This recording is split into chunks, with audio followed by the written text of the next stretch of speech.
हरतालिका तीज का पूजन व्रत कुंवारी कन्या कर सकती है, शादी होने के बाद भी नारी कर सकती है। अंतिम अवस्था तक प्राण छूटे तब तक हरतालिका तीज का व्रत नहीं छोड़ना चाहिए।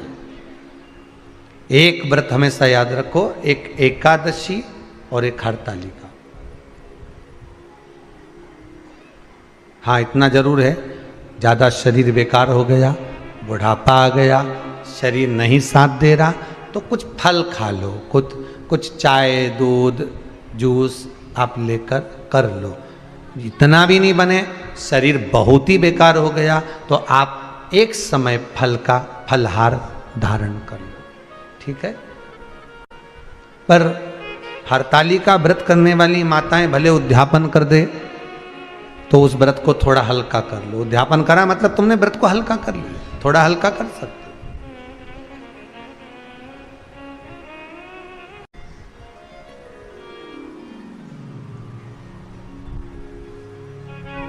हरतालिका तीज का जो व्रत का उद्यापन करते हैं उसमें 5 चीज रखते हैं ना, 5 कपड़े स्त्री के, 5 कपड़े पुरुष के, 5 तरह का अनाज, 5 तरह का फलहार, 5 तरह का फल। तो 5 तरह का जो फल रखाता है हरतालिका तीज के उद्यापन में, दुनिया के लोग उस 5 तरह के फल को केला गिन ले, पपीता गिन ले, मौसम्बी गिन ले, और अनार गिन ले, संतरा गिन ले, सब कुछ गिन लेते हैं, पर उस 5 तरह के फल में धतूरे को नहीं गिनते। पर शिव कथा में वर्णन आता है, हरतालिका तीज के उद्यापन में लिखा हुआ है, सबसे पहले 5 फल अगर गिनना है तो उसमें पहले धतूरे को गिनो, क्योंकि शंकर को वो प्रिय होता है, शंकर उसको स्वीकार कर लेता है। और धतूरा शंकर भगवान को क्यों चढ़ाया जाता है उसका प्रसंग आपको पहले भी कहा, आज फिर कहते हैं। धतूरा जब हम भगवान शंकर को समर्पित करते हैं तो हमारा कोई कार्य अटक रहा होता है, जिस कार्य को बार बार एग्जाम में बैठे हो, बार बार परेशान हो रहा है, बार बार इंटरव्यू देने जा रहे हो, नहीं हो रहा, एक बार धतूरे को हृदय से, भगवान को प्रेम से, करुणा सागर मेरे शंकर को दिल से एक बार वो धतूरा भगवान से विनती कर कर उसको चढ़ाओ तो सही, भगवान तुम्हारा कार्य सफल कर देगा। पर दिल से चढ़ाना, हृदय। हरतालिका तीज की पूजन करने वाले को चाहिए कि बालू का, मिट्टी का शिवलिंग बनाना चाहिए। फुलेरा जो बनाया गया है ऊपर शंकर जी के ऊपर लटकाने के लिए, टांगने के लिए, उसके नीचे शिव पार्वती गणेश जी की सुंदर बालू की मूर्ति बना लेना चाहिए, पार्थिव लिंग का निर्माण कर लेना चाहिए। शिव की आराधना करना चाहिए।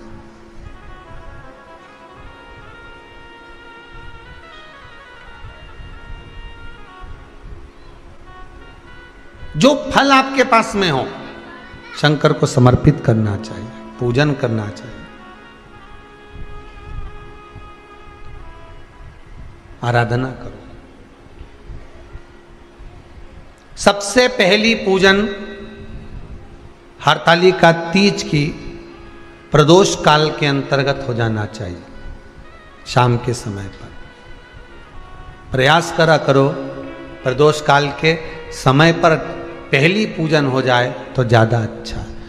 पर लोगों की आदत रहती है कि 8 बजे तक, 8:30 बजे तक, 9 बजे तक पहली पूजन करें, फिर दूसरी आराम से, फिर तीसरी, फिर आराम से, फिर चौथी। तो ऐसा सब अपने अपने हिसाब से। पर शास्त्र रीति कहती है कि प्रदोष का जो समय होता है, प्रदोष काल जो होता है, शाम का जो समय होता है, उस समय पर हरतालिका तीज की पहली पूजन हो, जिससे आपका स्मरण चित्त शंकर भगवान में उस घड़ी, उस पल, उस क्षण में आप शिव के हो जाएं और शंकर आपका हो जाए। हाँ, अगर किसी के आने में देरी हो, कोई आ नहीं पा रहा है, बहुत देरी हो रही हो, तो हरतालिका पूजन व्रत वर्णन करता है कि शिवलिंग का निर्माण, पार्वती जी की मूर्ति का निर्माण, गणेश जी का निर्माण और फुलेरा जो बनाया हुआ है, ये प्रदोष काल के पहले बंधकर तैयार हो जाना चाहिए। प्रदोष काल के अंतर्गत फुलेरा नहीं बनना, फुलेरा पहले बन जाना चाहिए। और बहुत विशेष बात ध्यान रखिए हरतालिका तीज की, कि शंकर जी का जो आपने स्वरूप बनाया है, पाटे में, थाली में, चौकी पर, चौरंग पर जो स्वरूप बनाया है, वो पहले नहीं रखना है, पहले क्या बांधना है? फुलेरा। पहले फुलेरा बांधिए, उसके बाद उसके नीचे शंकर जी को रखिए। कई अब जो हरतालिका तीज का पूजन करते हैं ये तो उनके लिए हो गया, अब दूसरे के लिए भी सुन ले।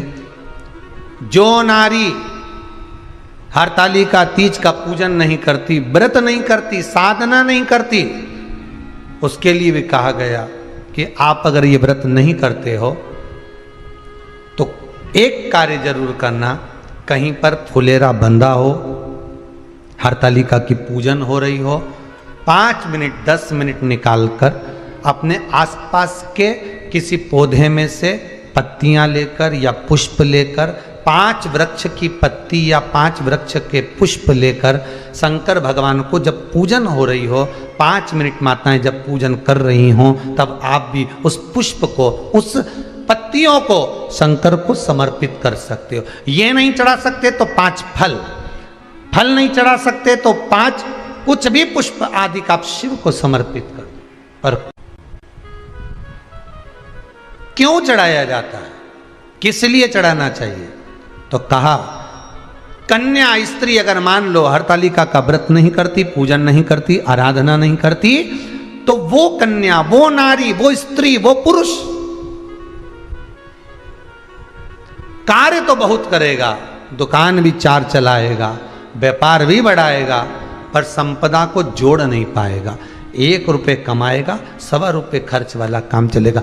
हस्त नक्षत्र में जो तृतीया पड़ती है, हस्त नक्षत्र के अंतर्गत जो तृतीया का महत्व कहा गया है, वो संपदा को बढ़ाती है, मनोकामना को पूर्ण करती है। इस नक्षत्र के अंतर्गत जो तृतीया आती है वो मनोकामना को पूर्ण कर कर चली जाती है। इसलिए शिव की आराधना के लिए प्रथम मान्य हस्त नक्षत्र में किया गया दान, हस्त नक्षत्र के अंतर्गत तृतीया के दिन किया गया पुण्य, हस्त नक्षत्र में तृतीया के दिन किया गया श्रृंगार, हस्त नक्षत्र में तृतीया के दिन करा गया अपना सुंदर सिंदूरा, भगवान का आनंद, 5 तरह के वस्त्र, 5 तरह के स्त्री के वस्त्र, पुरुष के वस्त्र, 5 तरह का फल, 5 तरह का अनाज, ब्राह्मण को बुलाकर ब्राह्मणी के साथ आप या तो ब्राह्मण से उद्यापन करवाएं या फिर आप स्वयं भी करते हैं तो शिव को समर्पित करके ब्राह्मण और ब्राह्मणी को भोजन कराकर वो भाग प्रदान करें।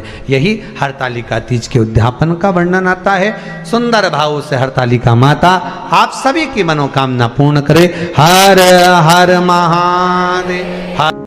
थोड़ा ध्यान लगाकर सुनना, हरतालिका तीज शिव महापुराण की कथा ही नहीं है। आप जो तीज करते हो, हरियाली करो चाहे सातुड़ी करो, उस तीज की महत्वता क्या है, इस हिंगोली की शिव महापुराण की कथा में अपने को समझना है कि उसकी मूल तत्वता, उसकी महत्वता है क्या, उसका महत्व क्या है।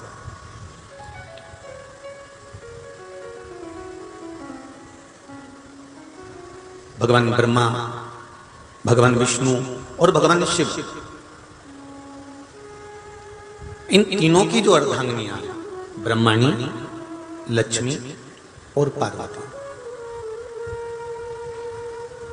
इन तीनों ने तप कर कर, साधना कर कर ब्रह्मदेव को, भगवान विष्णु को और भगवान शंकर को प्राप्त किया। और तीनों ने प्राप्त कर कर तीनों देवताओं से वर मांगा कि वर हमको ऐसा दीजिए कि हमारे तप साधना का फल नारी को तीज के दिन प्राप्त हो जाए। अब देखिए जरा, एक ही व्रत से, एक ही उपवास से उसको संपूर्ण तप साधना का फल प्राप्त हो रहा है, संपूर्ण तप साधना का फल उसको मिल रहा है।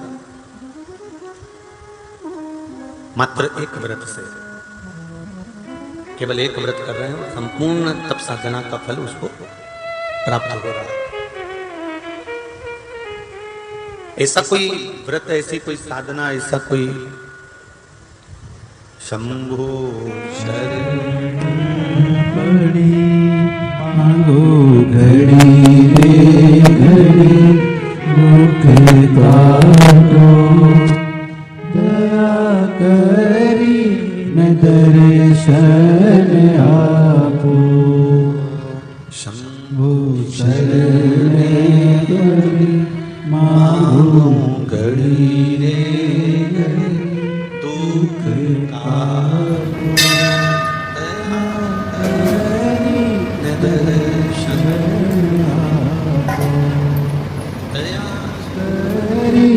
मैं दर्शन आपको। तो ब्रह्माणी ने ब्रह्मदेव से मांगा, लक्ष्मी जी ने भगवान विष्णु से मांगा, पार्वती जी ने भगवान शिव से मांगा कि ऐसा वर दे दीजिए जिस वर से एक ही व्रत करने से संपूर्ण फल की प्राप्ति हो जाए, संपूर्ण फल मिल जाए। ऐसा एक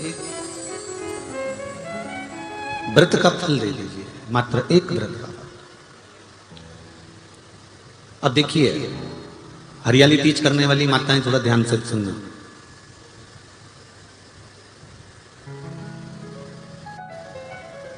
हरियाली तीज जब माताएं करती हैं तो एक हरियाली तीज, एक गणगौर की तीज, ये दो तीज के व्रत ऐसे होते हैं जिसमें जब माताएं करती हैं तो उस समय पर उमा, ब्रह्माणी और लक्ष्मी, इन तीनों की आराधना का फल उसको केवल एक व्रत से प्राप्त हो जाता है। अब देखिए दूसरा सातुड़ी तीज।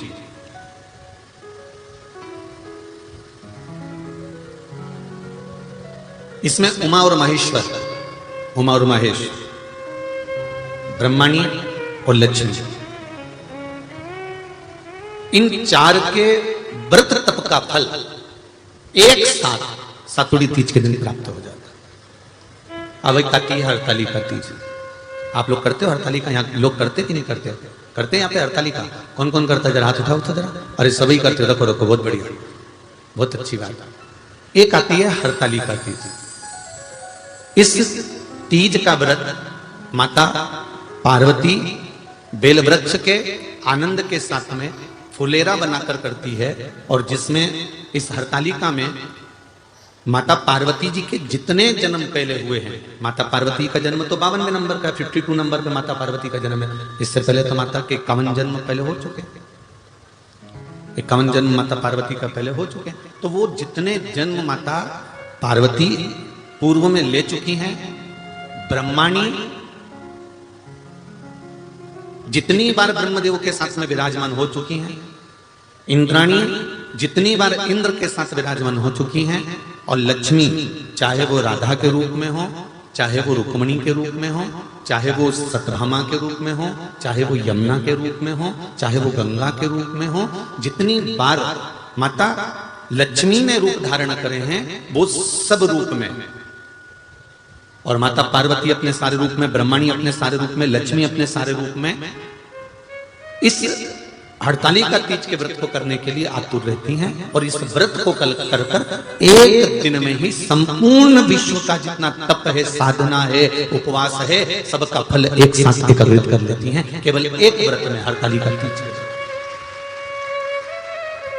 अब एक बात ध्यान से सुनिएगा, सारे व्रत, आपका अगर स्वास्थ्य खराब हो गया तो आप व्रत छोड़ सकते हो। जितने भी व्रत आप लोग कर रहे हैं पूर्व के, सोमवार, मंगलवार, एकादशी, छठ, पंचमी, चतुर्थी, अगर आपका स्वास्थ्य खराब है तो आप उस व्रत को छोड़ सकते हो, सारे व्रत को छोड़ सकते हो। पर तीज का जो व्रत होता है,